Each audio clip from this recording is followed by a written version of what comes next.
가정이든 교회든 간에 어떤 공동체든 간에 두 종류가 있습니다.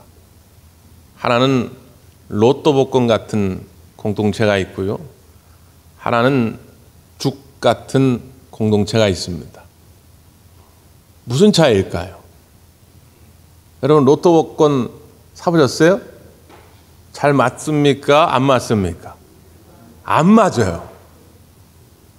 난 샀는데 1등 맞았어요. 그런 분들은 좀 솔직히 건축금 좀 하세요.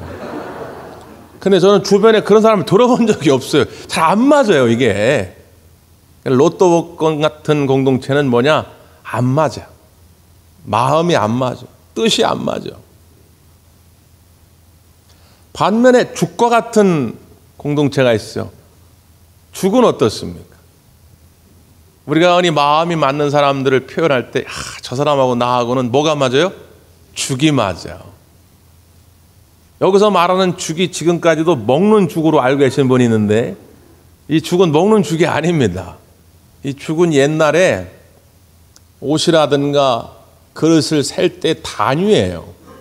옷이 10벌 있으면 한 죽, 20벌 있으면 2죽, 30벌 있으면 3죽 이렇게 불렀단 말이에요. 그러니까 10벌인 줄 알고 딱 한 죽을 사왔는데 세어보니까 10벌이 아니라 9벌이에요. 그럼 어떻게 돼요? 축이 안 맞아요. 10벌이 딱 맞으면 야, 축이 잘 맞았다 그러는 거예요. 축은 잘 맞는 겁니다. 여러분에게 한번 묻고 싶어요. 여러분의 가정은 로또 복권 같습니까? 아니면 죽 같습니까? 네. 안 맞더라도 여기서는 그냥 죽 같다고 하세요. 동네 망신 시키지 마시고. 자연히 대답을 잘 하셔야 됩니다. 늘 말씀드리지만 이 영상은 전 세계로 퍼져나가고 있어요. 자, 우리 대광교회는 로또 복권 같이 잘 안 맞는 공동체입니까? 죽처럼 잘 맞는 공동체입니까? 할렐루야. 그래서 저는 늘 감사해요. 저하고 우리 장로님들하고 얼마나 죽이 잘 맞는지 몰라요.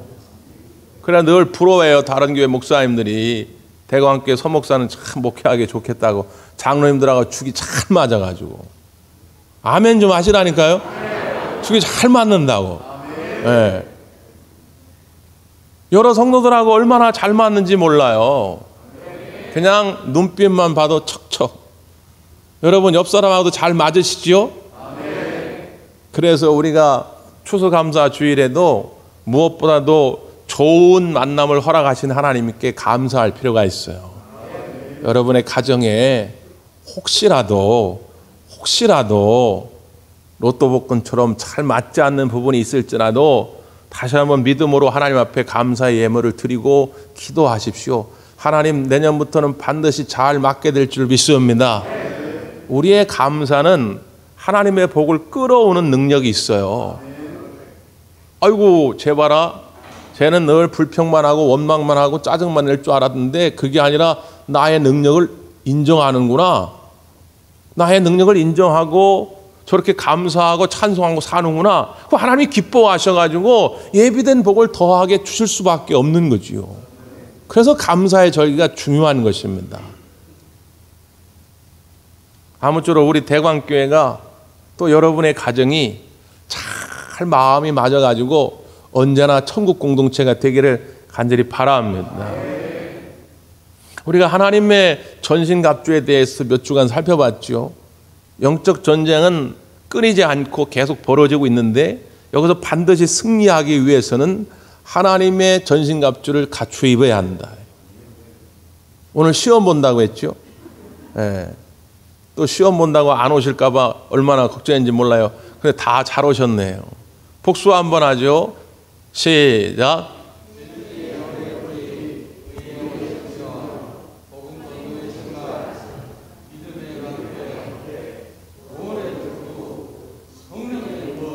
막 춤을 추시네. 어떻게 어디로 가야 할지 몰라가지고.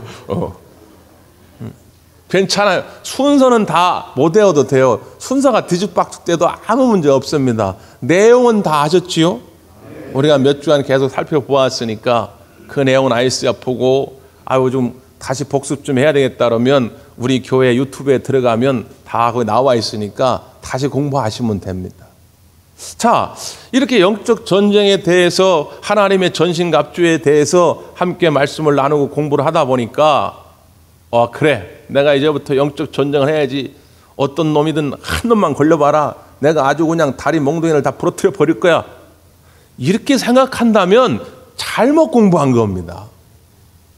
우리가 잘 설명하기 위해서 성경에서 당시 로마 군사들의 이 장비를 비유로 들어가지고 우리에게 말씀해 준 것 뿐이지, 하나님의 전신갑주를 입고 영적 전쟁을 하라고 그래가지고 닥치는 대로 부딪히고 가서 싸우라, 그런 얘기가 아니에요. 우리의 싸움은 육의 싸움이 아닙니다. 혈기의 싸움이 아니에요. 정욕의 싸움이 아니다, 그 말이에요.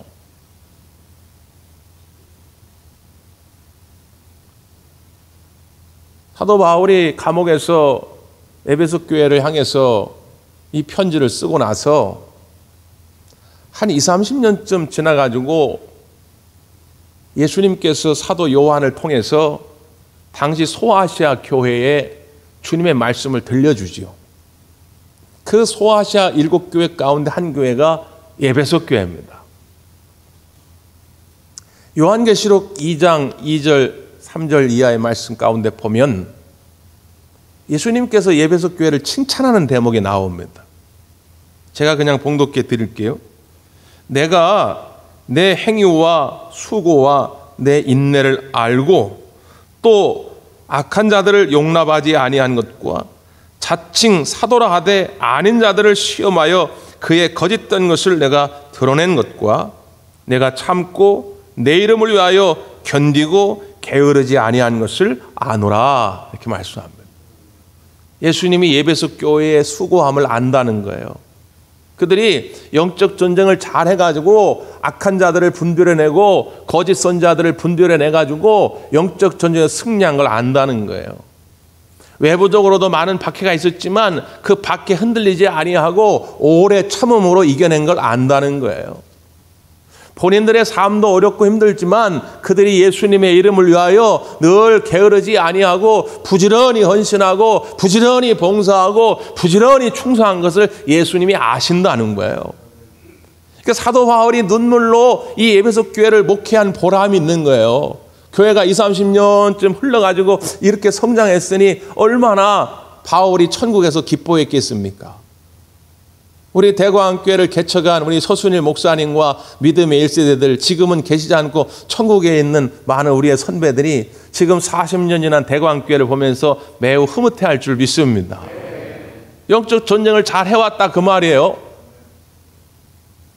그런데 안타깝게도 그 다음 예수님이 에베소 교회를 책망하시는 대목이 나옵니다. 그러나 너를 책망할 것이 있나니 너의 처음 사랑을 버렸느니라. 그러므로 어디서 떨어졌는지를 생각하고 회개하여 처음 행위를 가지라. 만일 그리하지 아니하고 회개하지 아니하면 내가 네게 가서 내 촛대를 그 자리에서 옮기리라 말씀합니다. 영적으로 잘 성장해온 건 맞는데, 영적 전쟁에서 승리하고 살아온 것은 맞는데, 그런데 너희가 책망할 것이 있는데 그것이 뭐냐? 처음 사랑을 잃어버렸다는 것입니다. 처음에 우리가 하나님을 믿고 예수님을 믿고 난 다음에 나를 향하신 그 하나님의 사랑에 취해가지고 늘 콧노래가 나옵니다. 세상이 달라 보이거든요. 늘 가정이 짜증스럽고 직장이 힘들고 그랬는데 하나님의 사랑에 푹 젖게 되면요, 가정이 다르게 보여요. 직장 일터가 다르게 보이거든요. 그러면서 그렇게 밉상이었던, 되게 싫었던 인간들이 이상하게 사랑스럽게 보입니다. 그게 에베소 교회 초창기에도 나타났다, 그 말이에요. 그래서 에베소 교회 성도들 안에 얼마나 사랑이 뜨겁게 일어난지 몰라요. 그런데 20-30년의 세월이 흐른 다음에 영적 전쟁에서 성공했는지 모르지만 그들이 점점 마음이 강팍해지고 사랑이 메말라가는 공동체가 되었다는 거예요. 이건 주님의 뜻이 아니라는 겁니다. 이건 진정한 영적 전쟁의 승리가 아니라는 거예요. 처음에는 그저 다 하나님의 은혜와 사랑이었습니다. 모든 게 늘 감사하고 기뻤어요. 근데 교회를 좀 다녀봅니다. 교회가 이런 데네? 성경을 좀 공부해 봐요. 아유, 성경이 이런 거네? 에이, 오늘 목사님 또 맨날 뻔한 얘기 하는 거 아니야? 나름대로 자기의 기준을 갖게 됩니다. 저 사람 봐라. 내가 알고 있는 교리, 내가 알고 있는 성경, 내가 알고 있는 이 교회의 전통에 따르면 저 사람은 뭔가 틀렸네? 저거 집사답지가 않네? 저거 권사답지가 않네? 저 장로답지가 않네? 저 목사답지가 않네? 이제 뭔가 배운 건 많아지고 아는 건 많아졌는데 사랑이 없어요. 그건 하나님의 뜻이 아니다 그 말이에요. 그건 진정한 교회라고 말할 수가 없다 그 말이에요. 주님이 뭐라고 말씀합니까? 너희들 회개하여 다시 돌이켜 그 사랑을 회복하지 않으면 그 촛대를 옮길 것이다. 너에게 맡겼던 그 교회에 임하였던 모든 사명을 내가 다 다른 곳으로 옮겨버리겠다는 거예요. 사랑이 없이는 주님의 뜻을 이룰 수가 없기 때문에 그렇습니다. 우리 대광교회가 40년이 아니라 50년이 되고 100년이 되고 500년이 되어도 늘 사랑이 넘치는 공동체가 되기를 간절히 바랍니다. 그래야 이길 수 있어요. 그래야 진정으로 영적 전쟁에서 승리할 수 있다 그 말이에요. 자, 에베소 6장은 하나님의 전신갑주에 관한 이야기입니다. 그런데 여러분 끝맺음이 어떻게 되냐 보자 그 말이에요. 하나님의 전신갑주를 쭉 설명한 다음에 오늘 본문 가운데 이렇게 말씀하고 있습니다. 자, 성경을 다시 한번 보죠. 18절입니다. 시작. 모든 기도와 간구를 하되 항상 성령 안에서 기도하고 이를 위하여 깨어 구하기를 항상 힘쓰며 여러 성도들을 위하여 구하라. 하나님의 전신갑주를 제대로 늘 착용하기 위해서 꼭 해야 할 것이 있다. 그것이 뭐라고요? 기도라는 거예요. 6가지 하나님의 전신갑주 가운데 기도는 없었잖아요. 기도가 중요한데 왜 기도는 없을까 했는데 기도는 뭐와 같은 거냐면 공기와 같은 거예요. 물과 같은 거예요. 그냥 일용할 양식 같은 거예요. 굳이 설명을 안 해도 된다 그 말이에요. 여러분 지금도 러시아와 우크라이나가 전쟁 중인데 그 러시아와 우크라이나 있는 다리를 폭파하니 많이 지금 계속 뉴스에서 나오잖아요. 그게 왜 중요하죠? 그 다리가 보급로거든요. 러시아 군인들이 지금 우크라이나 땅에 들어와서 전쟁을 하고 있는데 다리가 끊어져 가지고 거기에다가 양식을 보급하지 못하면 아무리 좋은 탱크가 있고 좋은 총이 있어도 전쟁에 이길 수가 없어요. 2, 3일만 굶으면 군사들이 배고파서 싸울 수가 없어요. 계속 보급이 돼야 되잖아요. 그래야 장비를 쓸 수가 있어요. 우리가 많은 장비들을 가지고 있지만 이 장비들을 제대로 녹슬지 않고 쓰려면 항상 뭐가 있어야 한다고요? 기도가 있어야 한다고 말해요. 그래서 기도는 기본이에요. 여러분 기도할 때에 우리의 공격의 무기도 살아나고 방어의 무기도 살아날 줄 믿습니다. 그런데 기도를 나만 위해서 하는 것이 아니라 누구를 위해서 기도하라고 말합니까? 여러 성도를 위하여 기도하라는 거예요. 이게 무슨 의미지요? 우리의 싸움은 혼자 하는 것이 아니라 함께 하는 것이다 그 말이에요. 영적 전투는 반드시 함께 할 때 이길 수 있습니다. 혼자는 이길 수가 없어요. 우리가 전쟁 드라마나 영화 같은 데 많이 봐도 방어 진지를 딱 구축을 했는데 적들은요 가장 약한 부분을 칩니다. 그래서 그 약한 부분을 쳐가지고 그쪽에서 구멍이 뚫리면 그것을 통해 들어와서 본진을 다 함락하는 거예요. 잘 생각해 보세요. 내가 내 믿음의 형제들과 함께 방어진을 쳤는데 옆에서 누군가가 아파합니다. 힘들어합니다. 쓰러져 갑니다. 그런데 거기다 같이 돌을 던지고 침을 뱉고 조롱하고 그러면 그가 무너져 내리면 나는 멀쩡할 것 같습니까? 천만의 말씀이라요. 그가 무너져 내리는 순간, 우리의 방어 진지가 뚫리는 순간 나에게도 피해가 온다 그 말이에요. 그래서 우리의 영적 전투는 어떻게 해요? 함께 해야 한다. 함께.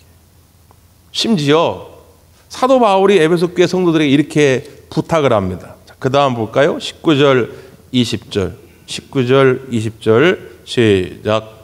또 나를 위하여 구할 것은 내게 말씀을 주사 나로 입을 열어 복음의 비밀을 담대히 알리게 하옵소서 할 것이니 이 일을 위하여 내가 쇠사슬에 매인 사시이 된 것은 나로 이 일에 당연히 할 말을 담대히 하게 하려 하심이라. 또 나를 위하여 구할 것은, 사도 바울도 자기의 부족함을 알고 에베소 교회 성도들에게 기도 부탁을 하는 거예요. 사도 바울이라고 완벽한 목회자겠습니까? 완벽한 지도자겠습니까? 나를 위해서도 기도 좀 해줘라. 주의 말씀이 내게 임하여서 내가 지금 감옥 안에 있지만 위축되지 아니하고 두려워하지 않고 담대하게 복음을 전파할 수 있도록 나를 위해 기도해달라는 거예요.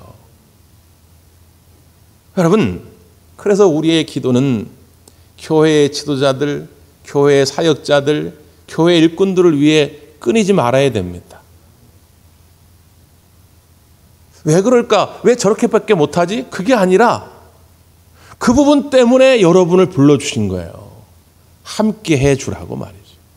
여러분의 셀 리더들과 함께 해주라고 말이죠. 여러분의 교사들과 함께 해주라고 말이죠. 여러분의 선교회장과 함께 해주라고 말이죠. 여러분의 사역팀과 함께 하라고 우리들을 불러주신 줄 믿습니다. 같이 기도해 주라고 말이에요. 왜 예배소서가 쓰여지게 됐죠? 사도 바울이 로마의 감옥에 갇히게 되었을 때 에베소 교회 성도들은 위축되고 교회에 큰 시험거리가 찾아온 것입니다. 우리 교회를 개척한 목회자가 막 미국과 유럽을 다니면서 막 전 세계 막 부흥성회를 이끌고 막 부흥성회 할 때마다 수만 명이 모여가지고 막 많은 사람이 회심하고 막 그러면 그 교회 교인들도 막 들썩들썩 힘이 날 텐데, 아, 우리 교회 개척자요 목회자였던 바울이 감옥에 갇혀 있다는 거예요. 그 얘기를 들으니까 기운이 빠진 거예요. 에베소 교회 성도들이 마음이 위축되는 거예요. 그래서 예배소서를 쓰게 됩니다. 자, 그 다음 말씀을 보세요. 21절, 22절. 21절, 22절. 시작.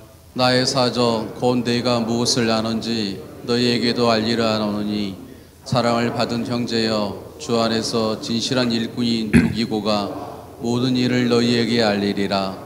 우리 사정을 알리고 또 너희 마음을 이루하기 위하여 내가 특별히 그를 너희에게 보내었노라. 아멘. 나를 위해 기도를 부탁하면서 동시에 내가 이 편지를 두기고를 통해서 너희에게 보내는 이유가 있다. 너희들이 그렇게 염려하고 두려움에 빠져 있고 지금 시험거리가 있다고 하는 걸 내가 듣고 너희들을 위로하고 격려하고자 내가 이 편지를 쓴다. 너무 염려하지 마라. 걱정해 주는 거 고맙긴 한데 이 모든 과정도 하나님의 섭리 속에 계획 속에 있고 이 과정을 통해서 이 로마를 복음화시키고자 하는 하나님의 특별한 뜻이 있으니까 나는 너무 염려하지 마라. 에베소 교회 성도들을 위로하고자 격려하고자 이 편지를 쓴 것입니다. 이게 교회라는 거예요. 이게 공동체라는 거예요. 서로와 서로를 위해서 기도해주고 서로 격려해주고 위로해주는 것. 이게 교회라고 하는 것입니다. 지금도 여러분의 위로가 필요한 사람이 있다 그 말이에요. 여러분의 격려가 필요한 사람이 있다 그 말이에요. 12월만 다가오면 목회자는요 머리가 터질 것 같아요. 알고 계십니까? 별로 아시는 분이 없는 것 같아요.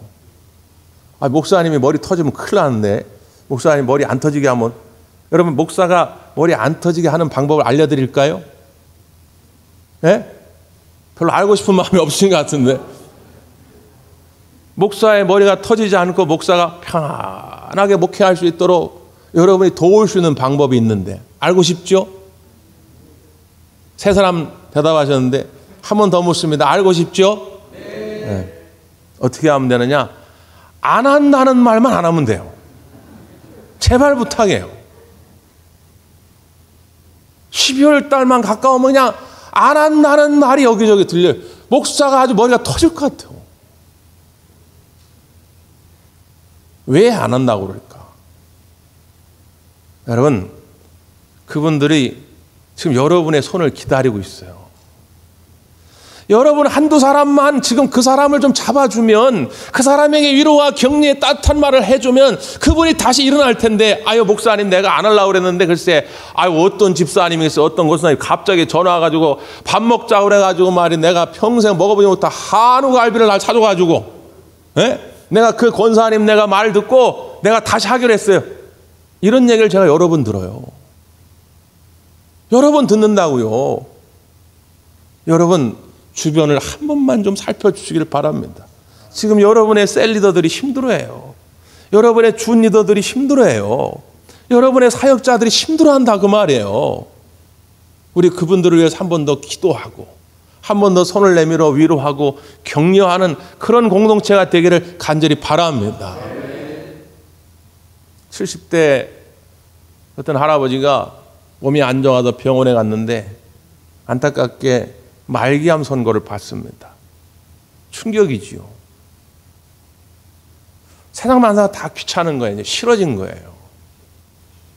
병원에서 이번에 치료를 받는데 가족들이 병문안 오는데도 싫다는 거예요. 멀리 살고 있던 아들, 딸들이 왔는데도 막 자식들한테 욕을 하며 나가라고, 다 필요 없다고. 나 그냥 놔두라고. 처음에 얼마나 충격적이니까 그런 말을 하겠습니까? 고민하던 아들이 어떻게 하면 아버지 마음을 좀 누그러뜨릴 수 있을까 고민하다가 평소에도 정말 눈에 넣어도 아프지 않을 그 어린 손자, 이 손자만 가면 그냥 이 할아버지가 맨날 좋아했거든요. 그래서 이 어린 손자를 끌고 옵니다. 야, 아빠가 들어가면 할아버지가 막 화를 내셔. 그러니까 아빠 안 들어갈 테니까 너 혼자 들어가 봐. 그래서 이 어린 손자만 집어넣은 거예요. 한 30분쯤 지났는데 이 손자가 방글방글 걸으면 웃으면서 나와가지고는 아빠 다 들어오래 그런 거예요. 야, 너 가서 뭐라고 했는데? 아니 난 아무 말 안 했어. 딱 들어갔는데 병석에 누워있는 할아버지를 보니까 너무 안쓰러워가지고 내가 할아버지 붙잡고 계속 울었어. 계속 울었더니 할아버지가 조금 있다가 야, 다 들어오라 그래라 그랬다는 거예요. 누구에게나 그런 순간이 있습니다. 저 사람이 약하여졌을 때 네가 약하여진 이유는 이런 이유 때문이야 정죄하라고 우리를 하나님 붙여주신 것이 아니라 그가 아파할 때 같이 좀 아파해 주라고, 함께 울어주라고, 물론 좋은 일 있을 때는 함께 웃어주라고 우리를 붙여주신 것입니다. 그래야 이길 수 있다는 거예요. 그 믿음의 식구가 바로 서서 승리해야 나에게도 승리가 찾아온다는 거예요. 이 원리, 이 성경적 원리를 우리가 분명히 알고 있어야 합니다. 어떻게 하면 좋을까요? 이미 에베소서 앞에 보면 사도 바울이 에베소 교회를 건강하게 세워가기 위해서 여러 번 강조를 했어요.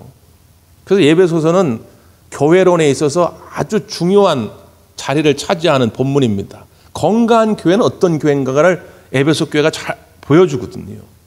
자, 바로 앞에 있으니까 한번 찾아볼까요? 이거 4장인데 에베소 4장 2절의 말씀입니다. 에베소 4장 2절 3절인데요. 다 같이 한번 읽습니다. 시작. 모든 겸손과 온유로 하고 오래 참음으로 사랑 가운데서 서로 용납하고 평안에 매는 줄로 성령이 하나 되게 하신 것을 힘써 지키라. 아멘. 모든 겸손과 온유로 하라는 거예요. 그게 우리의 손을 놓치지 않는 비결이라는 것입니다. 교회 나오면 처음에는 어깨 힘 꽉 주고 오지요. 나만한 사람 없다. 나는 그래도 뭐 큰 죄 안 저질렀고 이 정도면 난 착하게 살았어. 대부분 그렇게 와요, 처음에는. 근데 하나님의 말씀 앞에 나를 비춰볼 때 나는 하나님 앞에 큰 죄인임을 깨닫게 되죠. 하나님의 큰 죄인임을 깨닫게 되니까 야, 어떻게 하면 내가 이 죄로부터 벗어날 수 있지? 아무리 생각해봐도 내 힘으로는 안 되거든요. 그때 예수 그리스도의 십자가의 은혜를 경험하게 되는 거예요. 그게 거듭남의 체험입니다. 그게 소위 은혜 받았다 이렇게 말을 하는 거예요. 그렇게 은혜를 받고 보니까 나의 이 힘들어갔던 어깨가 겸손해지는 거예요. 어차피 내 힘으로 구원받은 것이 아니니까. 오직 하나님의 은혜로 구원을 받았으니까 겸손해질 수밖에 없어요. 그리고 나서는 어떻게 되느냐? 내 힘으로는 안 되지만 하나님이 주시는 힘으로, 내게 능력 주시는 자 안에서 내가 능히 하지 못할 일이 없으리로다. 이렇게 담대하게 변화합니다. 이건 겸손이요. 처음에 예수님 없이 교만함 그런 자세가 아니라 주님의 은혜로 한다는 거예요. 난 이젠 주님의 은혜로 내가 찬양할 수 있고 주님의 은혜로 헌신할 수 있고 주님의 은혜로 내가 뭐든지 할 수 있단 말이죠. 담대해져요.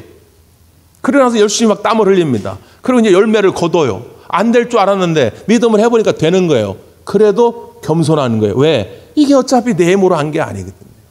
하나님의 은혜로 한 것이거든요. 하나님의 은혜로 기도도 했고 하나님의 은혜로 헌금도 했고 하나님의 은혜로 봉사도 했고 그러니까 모든 게 다 감사한 거예요. 그래서 겸손함은 늘 뭐와 함께 따라다니냐? 온유함이 따라다니는 온유함이에요. 겸손한 사람은 그래서 온유한 거예요. 헬라어 성경에 보면 온유하다라고 한 말이 프라우스인데 어떤 사람이 막 열이 심하게 납니다. 죽을 것 같아요. 그래서 의원한테 갔더니 의원이 약을 준 거죠. 해열제를 준 겁니다. 그래서 약을 먹었어요. 그랬더니 2-3시간쯤 지나니까 체온이 정상으로 돌아오는 거예요. 그때 의사가 판명을 하죠. 프라우스. 온유해졌다는 거예요. 제자리로 돌아왔다는 거예요. 정상이 됐다는 거예요. 사람이 막 분노심에 가득 차 있으면 말이죠. 치가 떨린다고 그러잖아요. 이가 막 떨립니다. 손이 벌벌벌 막 떨립니다. 말할 수 없는 어떤 두려움과 공포 속에 휩싸이게 되면 막 다리가 후달립니다. 정상이 아니죠. 이게 영적 전쟁에서 이길 수가 없는 거예요. 하나님의 자녀들이 그러한 삶을 사는 것을 원치 않습니다. 그래서 하나님은 우리를 온유하게 하시길 원하는 거예요. 그래서 내 안에 분노심을 없애길 원하는 겁니다. 누군가를 향한 미움과 증오심을 없애길 바라는 거예요. 어떤 두려움 속에서 자유하길 원하는 것입니다. 그래서 성령님을 우리에게 보내주신 거예요. 성령님이 나를 완전히 사로잡을 때에 성령의 9가지 열매 중에 하나가 그래서 온유함이에요. 성령님이 오시면 프라우스, 정상으로 돌아오는 거예요. 떨리던 이가 정상으로 돌아옵니다. 떨리던 손이 정상으로 돌아오는 거예요. 이제는 그 사람이 밉지가 않은 거예요. 그것 때문에 억울하지가 않은 거예요. 그게 막 두렵지가 않은 거예요. 이게 성령이 함께할 때 우리에게 나타나는 영적 승리다 그 말이에요. 이 온유함이 깨지면 안 된다는 겁니다. 겸손함과 온유함이 있을 때 그래서 나와 저 사람의 관계가 계속 유지가 되는 거예요. 우리가 처음 교회 나왔을 때 그 찬양 눈물로 많이 불렀잖아요. 내 모습 이대로 주 받으옵소서. 우리가 왜 눈물로 이 찬양을 불렀죠? 내가 나를 잘 알거든요. 하나님 앞에 나를 비춰보니까 나는 구원받을 만한 자격이 없는 거예요. 내가 무슨 교회 집사, 권사, 목사, 장로로 쓰임받을 만한 자격이 없는 거예요. 그러나 주님의 그 긍휼하심을 믿고 나왔으니까 내 부족하지만 이 모습을 이대로 좀 받아주시옵소서. 주님 앞에 호소하는 거 아닙니까? 자, 그러면 나도 그러했고 옆에 있는 이 사람도 그러했다 그 말이에요. 이 사람도 그런 모습이었지만 주님 내 모습 이대로 받아주시옵소서 하고 나온 거예요. 그래서 주님 앞에 용서함 받고 그래서 주님 앞에 기회를 얻고 주님 앞에 쓰임 받고 있는 중인 거예요. 나만 그런 게 아니고요. 우리 모두가 다 그렇게 연약한 존재였다 그 말이에요. 그래서 겸손하고 온유한 마음으로 바라보면 그 다음에 뭐라고 그랬어요? 오래 참음으로 사랑 가운데서 서로 용납하라 이렇게 말씀합니다. 그래서 그 은혜의 눈으로 바라보니까 오래 참게 되고 사랑 안에서 용납할 수 있는 마음이 생기는 것입니다. 종교개혁가 가운데 마틴 루터가 있죠. 그리고 모르시는 분들 꽤 있지만 쯔빙글리라고 하는 사람이 있습니다. 루터, 칼빈, 쯔빙글리, 이 세 사람이 당시에 유럽의 종교개혁을 이끌었는데, 종교개혁이라고 하는 큰 틀에는 동일하지만 그 방법을 가지고 이 마틴 루터와 쯔빙글리가 많이 다퉜어요. 생각이 좀 달랐거든요. 근데 다투고 나서 헤어지면 후회가 되는 거예요. 아, 그때 왜 그렇게 얘기했을까? 그때 한번 참을 걸. 그때 한번 그냥 이해하고 넘어갈 걸. 맨날 후회. 근데 다음에 만나면 또 의견 차이가 너무 많이 나니까 또 다퉈요. 어느 날 루터와 쯔빙글리가 숲속을 산책하게 됐대요. 숲속을 산책을 하고 있는데 우연찮게 염소 2마리를 보게 됩니다. 근데 이 염소가 서로 반대 방향에서 이렇게 오는데 중간에 큰 냇가가 있어요. 이 냇가를 건너기 위해서 사람들이 조그마한 통나무로 외나무 다리를 이렇게 만들어 놓은 거예요. 한 사람이 겨우 지나갈 정도. 그런데 이쪽에서 염소 한 마리가 오고 저쪽에서 한 마리가 오는데 이 염소가 서로 그 외나무 다리에 올라선 겁니다. 그래 마주보고 오는 거예요. 중간쯤 왔는데 염소가 서로 지나가겠다고 여기서 뿔을 부딪히고 싸우면 둘 다 떨어져 죽게 생긴 판입니다. 그래서 루터하고 쯔빙글리가 어떻게 하나 자세히 봤대요. 그랬더니 딱 오다가 한쪽에 있는 염소가 엎드리더라는 거예요. 그리고 이쪽에 있는 염소가 아주 조심스럽게 이 엎드린 염소를 넘어서 먼저 지나가더라는 거죠. 그리고 나서야 이 엎드린 염소가 일어나서 다시 건너더라는 거예요. 야, 염소들도 저 미물들도 서로가 살아가는 지혜를 알고 있구나. 어떻게 해야 서로 산다는 걸 저렇게 알고 있는데 왜 너하고 나는 우리가 이렇게 맨날 싸우고 있니? 그래서 루터하고 쯔빙글리가 화해를 했다는 거예요. 여러분, 우리가 온유하고 겸손한 마음으로 함께하는 것이 지는 것 같지만, 내가 손해나는 것 같지만 그게 함께 사는 비결입니다. 그래야 그도 승리하고 나도 승리할 수 있는 거예요. 우리 대광교회 하나님이 한 사람도 낙오됨이 없이 모든 성도들이 다 영적 전쟁에 승리하기를 원하는 마음으로 우리를 다 짝지어 주시지 않았습니까? 절대로 포기하지 말고 조금 더 관심을 갖고 우리 형제들의 손을 붙들어 주게 되기를 간절히 바랍니다. 기도하겠습니다.